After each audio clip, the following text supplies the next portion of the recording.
Il y a 66 millions d'années, dans un monde que nous ne pouvons qu'imaginer, un monstre règne en maître absolu. 13 mètres de long, 7 tonnes de muscles et d'os, des dents longues comme des poignards. Un seul nom fait trembler toute créature vivante. Tyrannosaurus Rex. Le roi tyrannique des lézards. Mais qui était vraiment cette créature légendaire? Préparez-vous à plonger dans l'univers du plus célèbre prédateur de tous les temps. 1902, Montana, États-Unis. Le paléontologue Barnum Brown découvre les premiers ossements d'une créature inconnue. Ce qu'il ne sait pas encore, c'est qu'il vient de mettre au jour le roi des dinosaures.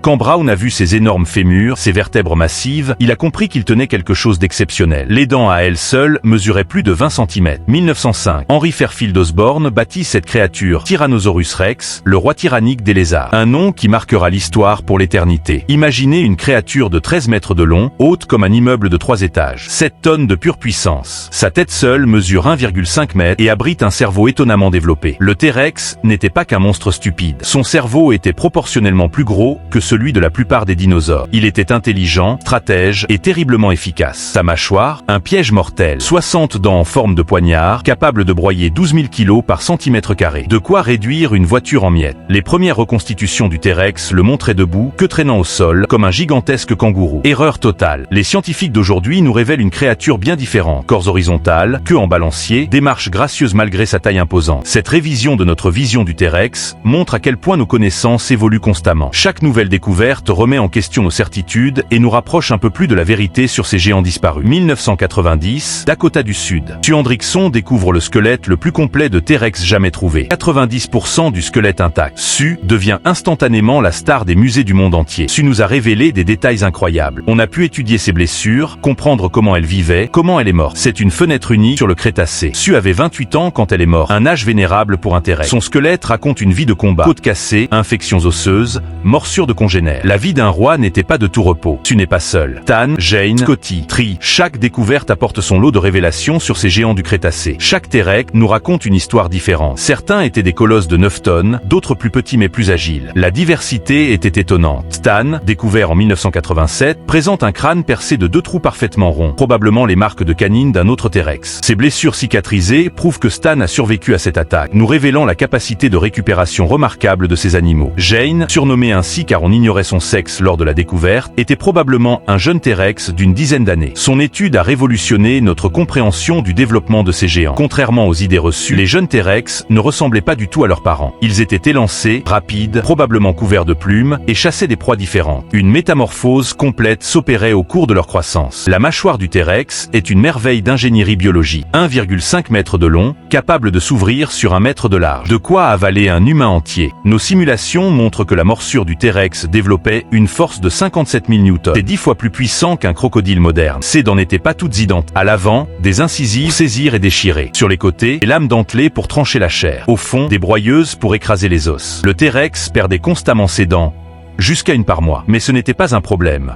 De nouvelles dents repoussaient en permanence. Un système parfait pour un prédateur qui devait broyer des os toute sa vie. Les paléontologues ont découvert des coprolites, des excréments fossilisés de T-Rex contenant des fragments d'os broyés. Preuve que ces géants ne gaspillaient rien de leur proie, dévorant tout. Chair, organes et même os. Contrairement aux idées reçues véhiculées par Hollywood, le T-Rex avait une vision exceptionnelle. Ses yeux regardaient vers l'avant, lui donnant une vision binoculaire parfaite pour évaluer les distances. Le T-Rex voyait probablement mieux qu'un faucon. Il pouvait détecter un mouvement à plusieurs kilomètres. Impossible de lui échapper en restant immobile. Cette vision stéréoscopique était cruciale pour un prédateur de cette taille. Manquer sa cible pouvait signifier plusieurs jours sans manger. Son odorat, exceptional. Les bulbes olfactifs du T-Rex étaient proportionnellement plus gros que ceux d'un vautour. Il pouvait sentir une charogne à 40 km. Cette capacité olfactive extraordinaire faisait du T-Rex un charognard redoutable autant qu'un chasseur. Dans un monde où la compétition alimentaire était féroce, pouvoir localiser un cadavre à des dizaines de kilomètres constituait un avantage décisif. L'ouïe du T-Rex était également remarquable. Son oreille interne révèle une sensibilité particulière aux basses fréquences. Il pouvait percevoir des infrasons. Ces sons graves imperceptibles à l'oreille humaine que pouvaient émettre ses proies en détresse ou d'autres T-Rex à grande distance. Une véritable communication longue distance dans le monde préhistorique. Les bras du T-Rex ont fait couler beaucoup d'encre. Ridiculement petits par rapport au corps, mais étonnamment musclés. À quoi servaient-ils? Ces bras pouvaient soulever 180 kg chacun. Ils servaient probablement à se relever, à maintenir une proie,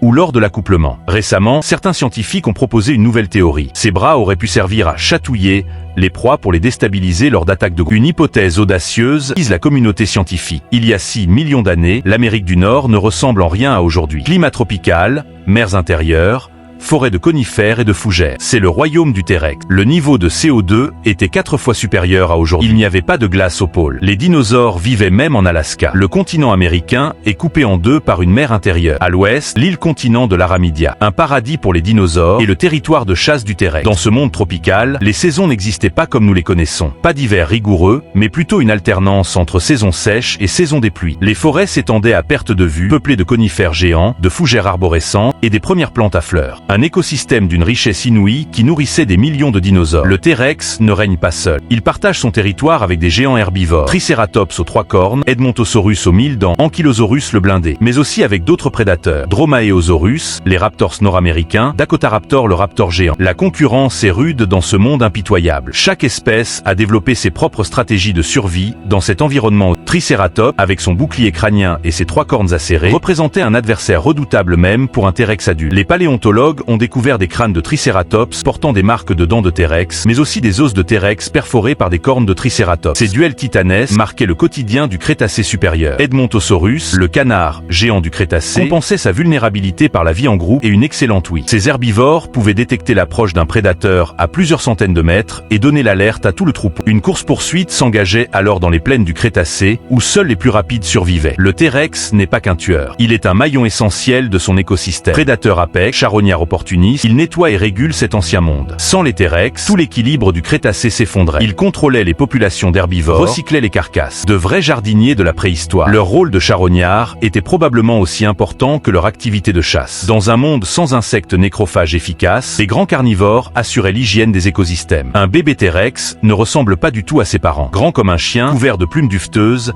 il ressemble plutôt à un oiseau géant qu'à un monstre. Les jeunes T-Rex grandissaient incroyablement vite. 5 kilos par jour pendant l'adolescence. Ils changeaient complètement de morphologie en grandissant. Cette croissance phénoménale nécessitait une alimentation constante. Les jeunes T-Rex étaient probablement des chasseurs opportunistes, se nourrissant d'insectes, de petits mammifères et de tout ce qu'ils pouvaient attraper. Vers l'âge de 14 ans, une transformation radicale s'opérait. Le jeune T-Rex perdait ses plumes, ses pattes s'épaississaient, sa tête grandissait de façon spectaculaire et sa morsure devenait capable de broyer les os. Cette métamorphose, unique dans le règne animal, permettait d'éviter la compétition alimentaire entre jeunes et adultes. Comment chasse un géant de cette tonne? Pas en courant après ses proies. Le T-Rex était un embuscadeur patient, un stratège redoutable. Un T-Rex ne pouvait pas courir plus de 40 km/h sans risquer de se briser les os en tombant. Il chassait à l'intelligence, pas à la vitesse. Les dernières études biomécaniques révèlent qu'un T-Rex adulte qui tombait en courant avait peu de chances de survie. Ses bras minuscules ne pouvaient pas amortir sa chute et son poids énorme brisait ses côtes contre le sol. La stratégie de chasse du T-Rex reposait donc sur la patience et la ruse. Il utilisait probablement les reliefs, la végétation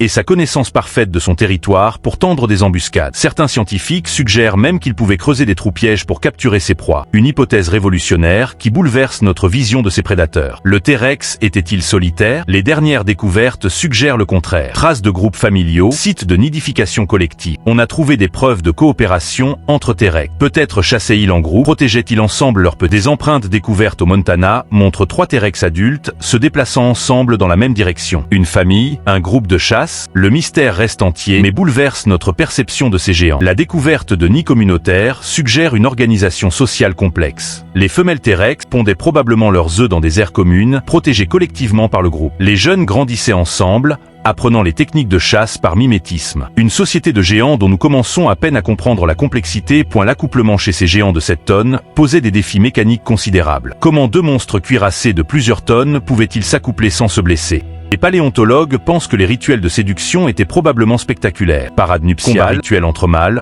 offrande de nourriture. La reproduction était probablement l'un des moments les plus dangereux de la vie d'un T-Rex. Les œufs de T-Rex, découverts récemment en Chine, mesurent 45 cm de long, plus gros qu'un ballon de football. Chaque ponte comptait probablement une dizaine d'œufs, incubés pendant plusieurs mois. La mortalité juvénile était énorme. Seuls quelques individus par portée atteignaient l'âge adulte. La sélection naturelle opérait dès les premiers instants de vie. Il y a 66 millions d'années, une roche de 10 km de diamètre fonce vers la Terre à 100 000 km/h. L'impact dans le golfe du Mexique va changer le cours de l'histoire.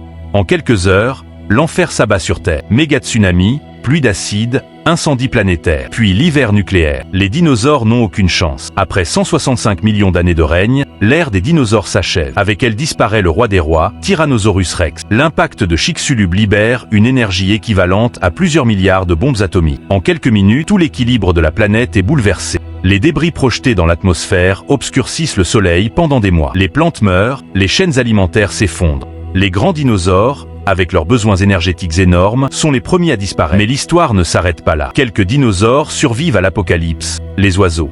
Ces descendants directs du T-Rex portent encore aujourd'hui l'héritage génétique du roi des dinosaures. Dans le chant d'un rouge-gorge, dans le vol d'un aigle, c'est un écho lointain du rugissement du T-Rex qui résonne encore. 1993, Jurassic Park propulse le T-Rex au rang d'icône mondiale. Films, livres, jouets. Le roi des dinosaures règne désormais sur l'imaginaire humain. Le T-Rex incarne nos peurs primordiales, mais aussi notre fascination pour la puissance. Il est devenu un mythe moderne, au même titre que les dragons. Hollywood a créé sa propre version du T-Rex, toujours en colère, rugissant constamment, suivant sa proie à toute vitesse. Une image spectaculaire, mais éloignée de la réalité scientifique. Le vrai T-Rex était probablement un animal plus complexe, capable de tendresse envers ses petits, de coopération avec ses congénères, d'intelligence stratégique dans ses chasses. Mais cette vision nuancée ne fait pas vendre de billets de cinéma. Le mythe du monstre sanguinaire perdure, éclipsant parfois la réalité scientifique. Pourtant, chaque nouvelle découverte nous rapproche de la vérité sur ces géants. En 2020, des scientifiques ont découvert des traces de protéines dans des os de T-Rex vieux de 68 millions d'années. Une prouesse technique qui ouvre des perspectives inouïes sur la compréhension de ces animaux disparus. Bientôt,